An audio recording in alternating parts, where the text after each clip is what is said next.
ದೋಣಿ ನಿಧಾನವಾಗಿ ನದಿ ದಾಟತೊಡಗಿತು. ಬೆಳಗಿನ ವೇಳೆಯಾದುದರಿಂದ ನೀರಿನ ಸೆಳೆತ ಜೋರಾಗಿಯೇ ಇತ್ತು. ಅಂಬಿಗ ಗೊಣಗುತ್ತಲೇ ಹುಟ್ಟು ಹಾಕತೊಡಗಿದ. ದೋಣಿಯಲ್ಲಿದ್ದವರು ಇಬ್ಬರೇ. ಗಾಲವ ಒಂದು ಬದಿಗೆ, ಮಾಧವಿ ಇನ್ನೊಂದು ಬದಿಗೆ. ಗಾಲವನ ದೃಷ್ಟಿ ವೈಡೂರ್ಯದಂತೆ ಹೊಳೆಯುತ್ತಿರುವ ನದಿ ಜಲದ ಕಡೆಗಿತ್ತು. ಸೂರ್ಯನ ಹೊಂಗಿರಣಗಳಿಂದ ಪ್ರಕೃತಿಯೆಲ್ಲ ಹೊನ್ನಿನ ಉಡುಗೆ ತೊಟ್ಟ ಹಾಗಿತ್ತು. ದಡದಲ್ಲಿ ಬೆಸ್ತರು ಮೀನಿನ ಬಲೆಯನ್ನು ಎಳೆಯುವುದರಲ್ಲಿ ಮಗ್ನರಾಗಿದ್ದರು. ಅವರ ಹಾಡಿನ ದನಿ ನೀರವ ವಾತಾವರಣವನ್ನು ಭೇದಿಸುತ್ತಿತ್ತು. ಬೆಸ್ತರ ಹೆಂಗಸರು ಬುಟ್ಟಿಗಳನ್ನು ಹಿಡಿದು ಕಾಯುತ್ತಿದ್ದರು. ನದಿಯ ಉತ್ತರಕ್ಕೆ ಮೈಮರೆತು ಮಲಗಿದ್ದ ಅರಣ್ಯ ಇತ್ತು. ದೂರದಲ್ಲಿ ಬೆಟ್ಟಗಳೆರಡು ಗೋಚರಿಸುತ್ತಿದ್ದವು. ವಿಷಣ್ಣ ವದನೆಯಾಗಿ ಕುಳಿತ ಮಾಧವಿಯನ್ನು ಕಂಡು ಗಾಲವನಿಗೆ ಇವಳನ್ನು ಹೇಗೆ ಮಾತಾಡಿಸುವುದು ಎಂದು ಸಮಸ್ಯೆ ಆಯಿತು. ಎಲ್ಲರನ್ನೂ ಬಿಟ್ಟು ಬಂದಿದ್ದಾಳೆ, ಅವಳಿಗೆ ಬೇಸರ ಸಹಜವೇ. ಸ್ವಲ್ಪ ಹೊತ್ತು ಕಳೆಯಲಿ, ನೋಡೋಣ, ಅನಂತರ ಮನಸ್ಸಿಗೆ ಶಾಂತಿಯಾಗುತ್ತದೆ ಎಂದುಕೊಂಡ. ಮಾಧವಿಗೆ ಹಿಂದಿನ ರಾತ್ರಿಯದೆಲ್ಲ ನೆನಪಾಗುತ್ತದೆ. ವಾಸ್ತವವಾಗಿ ಅವಳು ನಿದ್ದೆಯನ್ನೇ ಮಾಡಿಲ್ಲ. ಚಾರುನೇತ್ರೆಯೊಂದಿಗಿನ ಮಾತು, ಅವ್ವೆಯೊಂದಿಗೆ ಮಾತು, ಸಖಿಯೊಬ್ಬಳು ದೇವಯಾನಿಯ ಅಂತಃಪುರದಿಂದ ಸುದ್ದಿ ತಂದಳು. ಯಯಾತಿ ಮಹಾರಾಜ ಎಂದಿನಂತೆ ಅಂತಃಪುರಕ್ಕೆ ಬಂದನಂತೆ. ಅವನ ಮನಸ್ಸು ಸ್ವಲ್ಪವೂ ಉದ್ವಿಗ್ನಗೊಂಡಿರಲಿಲ್ಲವಂತೆ. ಮಹಾರಾಣಿ ದೇವಯಾನಿ ಶರ್ಮಿಷ್ಠೆಯೊಂದಿಗೆ ಮಾಧವಿ ಮಹಾರಾಜರ ಮಗಳು. ಅವರಿಗಿಷ್ಟ ಬಂದಂತೆ ವಿನಿಯೋಗಿಸುವ ಅಧಿಕಾರ ಅವರಿಗಿದೆ, ಬೇಡವೆನ್ನಲು ನಾನ್ಯಾರು ಎಂದಿದ್ದಳಂತೆ. ಅದನ್ನು ಕೇಳಿ ಮಾಧವಿಗೆ ಅನಿಸಿತ್ತು, ತನ್ನ ನಿರ್ಗಮನದಿಂದ ತಂದೆಗಾಗಲಿ ಚಿಕ್ಕಮ್ಮನಿಗಾಗಲಿ ಯಾವ ರೀತಿಯ ವ್ಯಥೆಯೂ ಇಲ್ಲ ಎಂದು. ಅವರಿಗೆ ಬೇಡದವಳಾಗಿ ಅರಮನೆಯಲ್ಲಿ ಇರುವುದಾದರೂ ಏತಕ್ಕೆ? ವಿಧಿ ತನ್ನನ್ನು ಎಲ್ಲಿಗೆ ಎಳೆದೊಯ್ಯುವುದೋ ಒಯ್ಯಲಿ ಎಂದು ದುಃಖಿಸಿದಳು. ಅವ್ವೆ ಅಂದಿದ್ದಳು, ಮಗು, ನಿನಗಿರುವುದೊಂದೇ ರಕ್ಷೆ, ಅದು ಧೈರ್ಯ. ಅದನ್ನೆಂದಿಗೂ ಮರಿಬೇಡ. ಚಾರುನೇತ್ರೆ ಮತ್ತೆ ಮತ್ತೆ ಕೇಳಿದ್ದಳು, ಬೇಡ ಎನ್ನಬೇಡ ಮಾಧವಿ, ನಾನು ನಿನ್ನ ಜೊತೆ ಬರುವೆ. ಅದರಿಂದ ನಿನಗೊಂದಿಷ್ಟಾದರೂ ಸಹಾಯ ಆದರೆ ಆಗಲಿ. ಆ ಮಾತಿಗೆ ನಾನಾಗಲೇ ಉತ್ತರ ಕೊಟ್ಟಾಗಿದೆ ಚಾರುನೇತ್ರ. ಬೆಳಗಾಗುವ ಮುಂಚೆಯೇ ಗಾಲವ ಅಂತಃಪುರದ ಬಾಗಿಲಲ್ಲಿ ಪ್ರತ್ಯಕ್ಷನಾಗಿದ್ದ. ಪಲ್ಲಕ್ಕಿ ಕಳಿಸಬೇಕೆಂದು ರಾಜಾಜ್ಞೆ ಆಗಿದೆ ಎಂದಳು ದಾಸಿಯೊಬ್ಬಳು. ನನಗಾದಾವುದೂ ಬೇಡ ಎಂದು ನಾರು ಮುಡಿಯುಟ್ಟ ಮಾಧವಿ ಋಷಿ ಕನ್ಯೆಯಂತೆ ಗಾಲವನನ್ನು ಹಿಂಬಾಲಿಸಿದ್ದಳು. ಮಾಧವಿ ಹಿಂದೆ ಬಿಟ್ಟು ಬಂದ ಸುಖಿ ವೃಂದದ ರೋದನ ಕರುಳು ಮಿಡಿಯುವಂತಿತ್ತು. ಹೋಗಿ ಬಾ ಮಗು, ದೇವರು ನಿನಗೆ ಒಳ್ಳೆಯದು ಮಾಡಲಿ. ಅವ್ವೆಯ ಆಶೀರ್ವಾದದ ಮಾತು ಮತ್ತೆ ಮಾಧವಿಯ ಕಿವಿಗಳಲ್ಲಿ ಪ್ರತಿಧ್ವನವಾಗುತ್ತಿತ್ತು. ದೋಣಿ ನಡುನೀರಿಗೆ ಬರುವ ಹೊತ್ತಿಗೆ ಸೆಳೆತ ಕಡಿಮೆಯಾಯಿತು. ಅಂಬಿಗ ವಕ್ರರೂಪಿ ಮುನಿಯನ್ನೂ ನೋಡಿದ.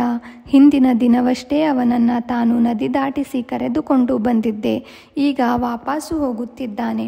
ಇವನಿಗೆ ಇಂಥ ಸುಂದರಿ ಹೇಗೆ ಗಂಟು ಬಿದ್ದಳು? ಆ ಹುಡುಗಿ ತಮ್ಮ ದೇಶದ ರಾಜಕುಮಾರಿ ಎಂಬುದನ್ನು ಅರಿಯದ ಅಂಬಿಗ ಕುತೂಹಲದಿಂದ ಗಾಲವನನ್ನು ಪ್ರಶ್ನಿಸಿದ, ಸ್ವಾಮಿ, ಈಕೆ ನಿಮ್ಮ ಹೆಂಡತಿಯಾ? ಒಂದು ಕ್ಷಣ ತಬ್ಬಿಬ್ಬಾದರೂ ಗಾಲವ ಶಾಂತನಾಗಿ ಉತ್ತರಿಸಿದ, ಅಲ್ಲ. ನಿನ್ನೆ ಬಂದಿರಿ, ಇವತ್ತಾಗಲೇ ಹೋಗ್ತಿದ್ದೀರಿ. ಬಂದ ಕೆಲಸವಾದ ಮೇಲೆ ಹೊರಡುವುದೇ ತಾನೇ? ಆಶ್ರಮದಲ್ಲಿರುವ ನಮಗೆ ಅರಮನೆಯಲ್ಲೇನು ಕೆಲಸ? ಅದು ಸರಿ ಅನ್ನಿ ಎಂದು ಅಂಬಿಗ ಸುಮ್ಮನಾದ. ಗಾಲವನ ಧ್ವನಿಯಲ್ಲಿದ್ದ ತೀಕ್ಷ್ಣತೆಯನ್ನು ಗಮನಿಸಿದ ಅವನಿಗೆ, ಈ ಮುನಿಗಳ ಸಹವಾಸ ನನಗ್ಯಾಕೆ? ಶಾಪ ಗೀಪ ಕೊಟ್ಬಿಟ್ಟಾರು ಎಂದು ಅಂಜಿಕೆ ಮೂಡಿತು. ಹರಿಯುವ ನದಿಯಲ್ಲಿ ನಾಭಿಯಂತಹ ಸುಳಿಗಳೂ ಇದ್ದವು. ಅವು ಬಂದಾಗ ಅಂಬಿಗ ಬಹು ಚಾಕಚಕ್ಯದಿಂದ ದೋಣಿ ತಿರುಗಿಸ್ತಿದ್ದ. ಬಿಸಿಲು ಮುಖಕ್ಕೆ ಬಡಿಯಲಾರಂಭಿಸಿದಾಗ ಮಾಧವಿ ತಂಪು ಚಂದ್ರನ ನೆನಪು ಮಾಡಿಕೊಂಡಳು. ಹುಣ್ಣಿಮೆಯ ದಿನ ರಾತ್ರಿಯ ವೇಳೆ ಯಯಾತಿ ಮಹಾರಾಜ ತನ್ನ ಪರಿವಾರದೊಂದಿಗೆ ಜಲವಿಹಾರ ಹೊರಡುತ್ತಿದ್ದ. ಮಹಾರಾಜ ಮತ್ತು ಮಹಾರಾಣಿಯರು ಒಂದು ದೋಣಿಯಲ್ಲಿ, ಮಾಧವಿ, ಯದು, ದ್ರುಹ್ಯು, ಪುರು ಮತ್ತು ಸಖಿಯರು ಇನ್ನೊಂದರಲ್ಲಿ. ಅರಮನೆಯದು ವಿಸ್ತಾರವಾದ ದೋಣಿ. ಕುಳಿತುಕೊಳ್ಳಲು ವಿಶೇಷ ಆಸನಗಳ ವ್ಯವಸ್ಥೆ. ಕಮಲಮುಖಿ ವೀಣೆ ಬಾರಿಸ್ತಿದ್ಲು. ಇನ್ನೊಬ್ಬಳು ವೇಣುವನ್ನು, ಮಗದೊಬ್ಬಳು ಡಿಂಡಿಮ ವಾದ್ಯವನ್ನು ಚಾರುನೇತ್ರ ಬಲು ಸೊಗಸಾಗಿ ಹಾಡ್ತಿದ್ಲು. ಜೇನು ಸರಿಯುವಂತಿರುವ ಹಾಲು ರಾತ್ರಿಯಲ್ಲಿ ಮಂಜುಳ ನಿನಾದ ವಾತಾವರಣವನ್ನೆಲ್ಲ ತುಂಬಿದಾಗ ಕಿನ್ನರ ಲೋಕದಲ್ಲಿದ್ದೇವೆ ಎನ್ನುವ ಅನಿಸಿಕೆ. ನೆನಪುಗಳು, ಬರೀ ನೆನಪುಗಳು. ದಡ ಬಂತು, ಇಳಿಯೋಣ ಎಂದ ಗಾಲವ. ಮಾಧವಿಗೆ ಕನಸಿನ ಲೋಕದಿಂದ ಎಚ್ಚರವಾಯಿತು. ಮೇಲೆದ್ದು ಕೆಸರಾಗಿದ್ದ ದಡದ ಮೇಲೆ ಕಾಲಿಟ್ಟಳು. ಗಾಲವ ಅಂಬಿಗನಿಗೆ 2 ವರಹಗಳನ್ನು ಕೊಟ್ಟ. ಅದನ್ನು ಕಂಡ ಅಂಬಿಗನ ಮುಖ ಇಷ್ಟಗಲವಾಯಿತು. ಮರಳು ದಾಟಿ ಗಾಲವ ಕಾಡನ್ನು ಪ್ರವೇಶಿಸಿದ. ಮಾಧವಿಯೂ ಅವನ ಹಿಂದೆ ನಡೆದಳು. ಕಾಲಲ್ಲಿದ್ದ ಮರದ ಹಾವುಗೆ ತುಂಬಿಕೊಂಡಿದ್ದ ಮರಳನ್ನು ಕೊಡವಿ ಮತ್ತೆ ಅವನ್ನ ಹಾಕಿಕೊಂಡಳು. ಮೆತ್ತಗಿನ ಪಾದರಕ್ಷೆ ಧರಿಸುತ್ತಿದ್ದ ಮಾಧವಿಯ ಪಾದಗಳು ಹಾವಿಗೆಯ ಒರಟುತನಕ್ಕೆ ನೊಂದವು. ಬದುಕಿನಲ್ಲಿ ಸುಖ ಹೊರತು ಬೇರೇನನ್ನೂ ಕಾಣದ ಮಾಧವಿಯ ಮನಸ್ಸು ಧುತ್ತೆಂದು ಇದಿರಿಗೆ ನಿಂತ ಕಷ್ಟಗಳ ಸರಮಾಲೆಗೆ ಬೆದರಿತು. ಎತ್ತರವಾದ ಮರಗಳು, ಹಸಿರು ಹಳದಿ ಎಲೆಗಳ ಟೊಂಗೆಗಳು, ಬಣ್ಣ ಬಣ್ಣದ ಹೂಗಳ ಸಿರಿ, 100 ಬಗೆಯ ಭ್ರಮರಗಳ ಸುಳಿದಾಟ, ಮೌನದ ವಾತಾವರಣಕ್ಕೆ ಜೀರುಂಡೆಗಳ ಏಕತಾನ, ಮರಗಳ ಮಧ್ಯ ಸಣ್ಣ ಕಾಲು ಹಾದಿ, ಅದರಲ್ಲಿ ಇವರಿಬ್ಬರ ನಡಿಗೆ. ಅದುವರೆಗೆ ಸುಮ್ಮನಿದ್ದ ಗಾಲವ ಒಮ್ಮೆಗೆ ಮಾತನಾಡಿದ. ಅರಮನೆಯಲ್ಲಿ ಸುಖವಾಗಿದ್ದೋಳು ನೀನು, ಇಂಥ ಕಡೆಗೆ ಕರ್ಕೊಂಬಂದ ಅಂತ ನನ್ನ ಮೇಲೆ ಕೋಪ ಇರಬಹುದಲ್ವಾ? ಆ ಪ್ರಶ್ನೆ ಕೇಳಿ ಪ್ರಯೋಜನವಿಲ್ಲ. ನೋಡು, ನಿಜ ಹೇಳಬೇಕಂದ್ರೆ ನೀನು ಸತ್ಕಾರ್ಯಕ್ಕಾಗಿ ಬಂದವಳು. ಇದರಿಂದ ಪರಲೋಕದಲ್ಲಿ ಸದ್ಗತಿ ನಿನಗೆ ಸುಲಭವಾಗಿ ಲಭಿಸುತ್ತೆ. ಮಾಧವಿ ವ್ಯಂಗ್ಯ ಧ್ವನಿಯಲ್ಲಿ ಪ್ರಶ್ನಿಸಿದಳು. ಇಹಲೋಕದಲ್ಲಿ ಕಷ್ಟ ಮನುಷ್ಯನನ್ನು ಹಣ್ಣು ಮಾಡುವುದಕ್ಕೆ. ಕಾಯಿ ಹಣ್ಣಾಗಬೇಕಾದರೆ ಎಷ್ಟು ಅವಸ್ಥೆ ದಾಟಬೇಕು ಬಲ್ಲೆಯಾ? ಸ್ವರ್ಗ ಪ್ರಾಪ್ತಿಗೆಂದು ಯಜ್ಞ ಯಾಗಾದಿಗಳನ್ನೂ ಮಾಡುವವರು ಎಷ್ಟೋ ಜನ ಇದ್ದಾರೆ. ಹೌದು, ನನ್ನ ತಂದೆ ಯಜ್ಞಗಳನ್ನು ಮಾಡಿದ್ದಾರೆ. ನಾನೂ ಅದನ್ನು ಮಾಡಲಿಲ್ಲ. ಆದರೆ ನಾನು ಯಜ್ಞ ಪಶುವೆಂದಷ್ಟೇ ಗೊತ್ತು ನನಗೆ. ಗಾಲವ ಸಿಟ್ಟಿನಿಂದ ಅವಳ ಕಡೆ ನೋಡಿ ಮುನ್ನಡೆದ. ಆಕಾಶ ನಿರ್ಮಲವಾಗಿತ್ತು. ಸೂರ್ಯ ನಿಗಿ ಕೆಂಡದಂತೆ ಉರಿಯುತ್ತಿದ್ದರೂ ಕಾಡಿನೊಳಗಿರುವವರಿಗೆ ಅಷ್ಟು ತಾಪ ತಡ್ತಿರಲಿಲ್ಲ. ಆದರೆ ನೆಲದ ಕಲ್ಲು ಮುಳ್ಳುಗಳದೇ ಬಾಧೆ. ಕಾಲಿಗೆ ಸಣ್ಣ ಮುಳ್ಳು ಚುಚ್ಚಿ ನೋವಾಯಿತೆಂದು ಮಾಧವಿ ಒಂದು ಕ್ಷಣ ನಿಂತಳು. ನಾರು ಮಡಿ ಮುಳ್ಳಿನ ಗಿಡಕ್ಕೆ ಸಿಕ್ಕಿಕೊಂಡಿತೆಂದು ಇನ್ನೊಮ್ಮೆ ದಣಿವಾರಿಸಿಕೊಳ್ಳಲೆಂದು ನಿಂತಳು. ನಡೆದು ಕಾಲುಗಳಲ್ಲಿ ಬೊಬ್ಬೆಗಳೆದ್ದವು. ನಾನಿನ್ನು ನಡೆಯಲಾರೆ ಎಂದು ಪ್ರತಿಭಟಿಸುವ ಆಸೆ ಆಯಿತು ಅವಳಿಗೆ. ಆದರೆ ಹಾಗೆ ಮಾಡದೇ ಮುನ್ನಡೆದಳು. ಮೌನವೇ ಭೀಕರವಾಗಿ ಗಾಲವ ಒಂದೊಂದು ಮರವನ್ನೂ ವರ್ಣಿಸುತ್ತಾ ನಡೆದ. ಇದು ಮುತ್ತುಗ, ಇದು ತಿಲಕ, ಇದು ಪಗಡೆ, ಇದು ಅಮಾತ್ರಕ ವೃಕ್ಷ, ಇದು ನೀಲಾಶೋಕ ಎಂದು. ಹೂಗಳ ಭಾರದಿಂದ ಬಗ್ಗಿದ ಬಂಗಾರ ಬಣ್ಣದ ನೇತ್ರಾನಂದಕರವಾದ ಪುಷ್ಪರಾಶಿ ಅರಣ್ಯಕ್ಕೆ ದೀಪವಿಟ್ಟಂತೆ ಕಾಣ್ತಿತ್ತು. ಇದಕ್ಕೇನು ಹೆಸರು ಎಂದು ಮಾಧವಿ ಪ್ರಶ್ನಿಸಿದಳು. ಅದು ಬಂಧೂಕ ಪುಷ್ಪ. ಈ ಹೂಗಳ ಗೊಂಚಲನ್ನು ಕಿತ್ತು ಮಾಧವಿ ತನ್ನ ತುರುಬಿನಲ್ಲಿ ಸಿಕ್ಕಿಸಿಕೊಂಡಳು. ಅರಮನೆಯಲ್ಲಾಗಿದ್ದರೆ ಹೇಗೆ ಕಾಣುತ್ತೇನೆ ಎಂದು ಅವಳು ಕನ್ನಡಿಯಲ್ಲಿ ನೋಡಿಕೊಳ್ಳಬಹುದಾಗಿತ್ತು. ಈಗ ಕನ್ನಡಿಯಲ್ಲಿ ತನ್ನ ಪ್ರತಿಬಿಂಬ ಹೇಗೆ ಕಾಣುವುದೋ? ಬೆವರು ಸುರಿಯುವ ಮುಖ, ಚಂದಾನುಲೇಪವಿಲ್ಲದ ಮೈ, ಆಭರಣವಿಲ್ಲದ ದೇಹ, ಅಲಂಕಾರವಿಲ್ಲದ ತನು. ಮಾಧವಿ ನಿಟ್ಟಿಸುರು ಬಿಟ್ಟಳು. ಅವರಿಬ್ಬರೂ ಕೊಳವೊಂದಿರ ಹತ್ತಿರ ಬಂದಾಗ ಗಾಲವನೆಂದ. ಮಾಧವಿ, ನೀನು ಇಲ್ಲೇ ಕುಳಿತಿರು. ಸುತ್ತಲೆಲ್ಲಾದರೂ ಕಂದಮೂಲ ಫಲಗಳಿದ್ದರೆ ತರ್ತೀನಿ. ಆತ ಗಿಡಗಳೆಡೆಯಲ್ಲಿ ನುಸುಳಿ ಕಣ್ಮರೆಯಾದ. ಕೂಡಲೇ ಮಾಧವಿ ಉಸ್ಸೆಂದು ಅಲ್ಲಿದ್ದ ಕಲ್ಲೊಂದರ ಮೇಲೆ ಕುಳಿತಳು. ಕೊಳದಲ್ಲಿ 1-2 ಕಲಹಂಸಗಳು ಈಜಾಡುತ್ತಿದ್ದವು. ನೀರು ನೋಡಿದೊಡನೆ ಬಾಯಾರಿಕೆ.